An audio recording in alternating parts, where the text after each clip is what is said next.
Assalamualaikum warahmatullahi wabarakatuh. Perkenalkan, nama saya Dina Paujiah, NIM 1908202030, jurusan Hukum Ekonomi Syariah A4. Baik, selanjutnya saya akan menjelaskan mengenai kebijakan pemerintah Indonesia terkait ekonomi syariah yang berkembang terus dengan jumlah penduduk yang semakin banyak menimbulkan berbagai macam permasalahan dalam kehidupan manusia sehari-hari. Termasuk dalam hal ini adalah masalah bagaimana cara manusia untuk dapat mencukupi berbagai kebutuhan hidupnya sehari-hari. Masalah ini dapat dikategorikan sebagai masalah perekonomian. Pada saat ini, perkembangan ekonomi syariah begitu pesat di dunia, tak kecuali di Indonesia. Bahkan di berbagai benua seperti Amerika, Eropa, Afrika, Australia, dan Asia mulai berbondong-bondong mengkaji ekonomi syariah.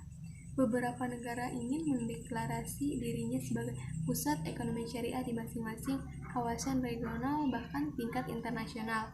Perkembangan dalam bidang ekonomi yang begitu pesat di Indonesia membuat semakin banyak pula lembaga atau asosiasi yang menerapkan sistem ekonomi syariah dalam menjalankan bisnis atau lainnya. Hal ini membuat dibutuhkannya suatu kebijakan pemerintah atau sebuah peraturan konkret yang menyangkut ekonomi syariah agar semua lembaga yang menggunakan konsep ekonomi syariah dapat terorganisir dengan baik dan jelas. Menurut Karl Friedrich, ia memandang kebijakan sebagai suatu arah tindakan yang diusulkan oleh seseorang, kelompok atau pemerintah dalam suatu lingkungan tertentu yang memberikan hambatan-hambatan dan peluang-peluang terhadap kebijakan yang diusulkan untuk menggunakan dan mengatasi dalam rangka mencapai suatu tujuan atau merealisasikan suatu sasaran atau suatu maksud tertentu. Pengertian ekonomi syariah adalah suatu sistem ekonomi yang bersumber dari nilai-nilai Islam, yaitu Al-Quran dan Hadis, yang dijadikan sebagai pedoman dalam memenuhi kebutuhan hidup setiap manusia demi menjaga kelangsungan hidupnya. Baik, kita lanjut saja pembahasan kali ini mengenai kebijakan pemerintah Indonesia terkait ekonomi syariah, yang mana ada 4 poin. Yang pertama itu kebijakan terhadap peningkatan sumber daya manusia. Yang kedua, pendirian institusi lembaga syariah. Yang ketiga, kebijakan dalam membuat regulasi. Yang keempat, kebijakan penyelesaian sengketa. Kebijakan terhadap peningkatan sumber daya manusia.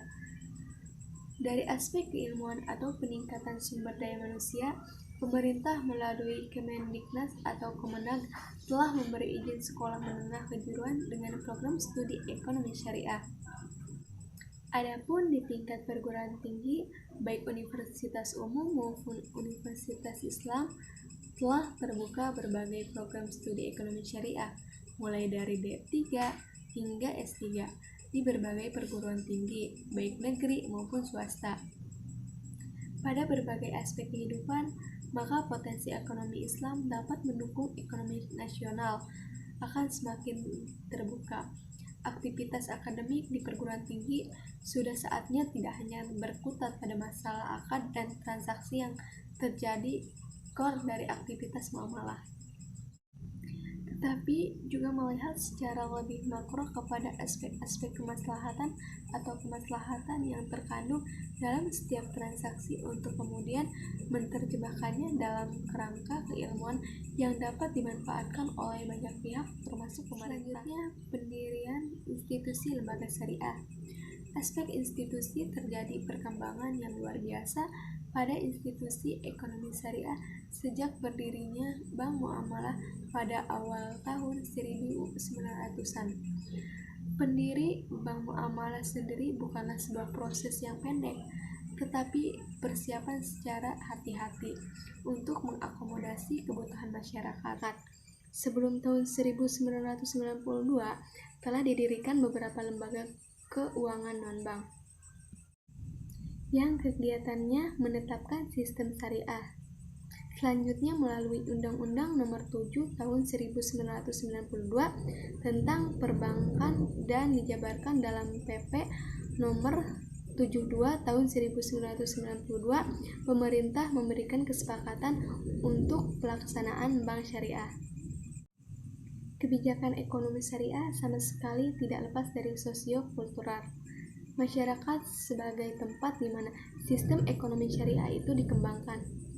Kebutuhan ekonomi sangat melekat secara dengan begitu, sistem ekonomi Islam tidak lahir secara evaluasi dari sebuah komunitas, melainkan sumber dari wahyu ilahi yang diturunkan kepada seluruh umat manusia. Perlu diketahui bahwa agama Islam yang di dalamnya melahirkan sebuah sistem ekonomi Islam diturunkan bukan untuk menghancurkan potensi-potensi kehidupan yang sudah ada, melainkan untuk memberikan renalis atau pencerahan kehidupan agar mengarah pada jalan yang diridhoi, bukan jalan yang sesat.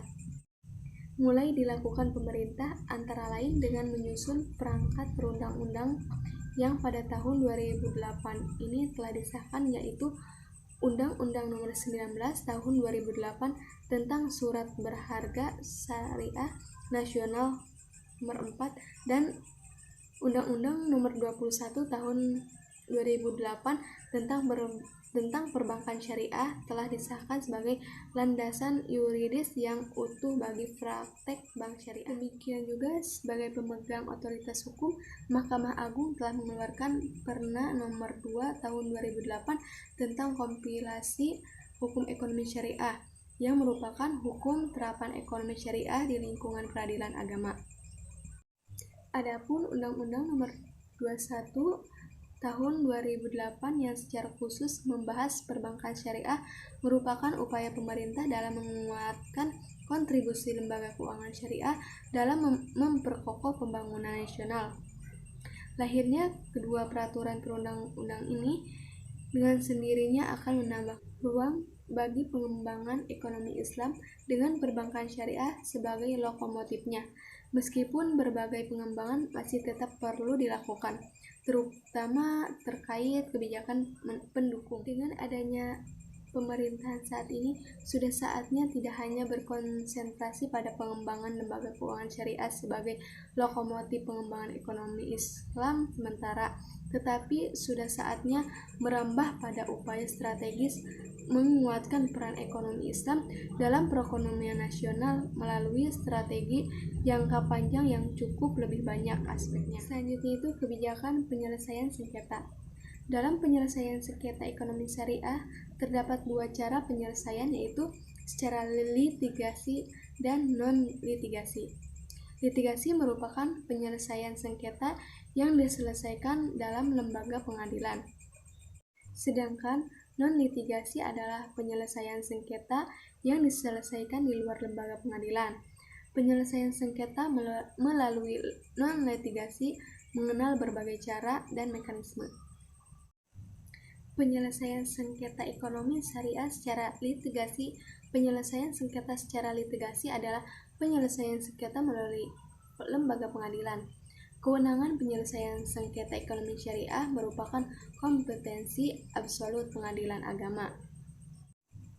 Untuk itu, hakim harus sudah mempunyai resum tentang perkara yang ditanganinya sebelum dimulainya proses pemeriksaan di persidangan. Penyelesaian sengketa ekonomi syariah secara non-litigasi. Penyelesaian ekonomi syariah secara non-litigasi merupakan alternatif penyelesaian perkara di luar pengadilan dengan harapan sengketa di bidang ekonomi syariah dapat diselesaikan dalam waktu yang singkat dan tidak terlalu lama, sehingga kegiatan bisnis ekonomi syariah dapat berjalan dengan baik dan tidak terhalang dengan sebab berlangsung proses persidangan. Pembagian sengketa ekonomi syariah secara non-litigasi ini dapat dipilih salah satu dari tiga mekanisme yang ada.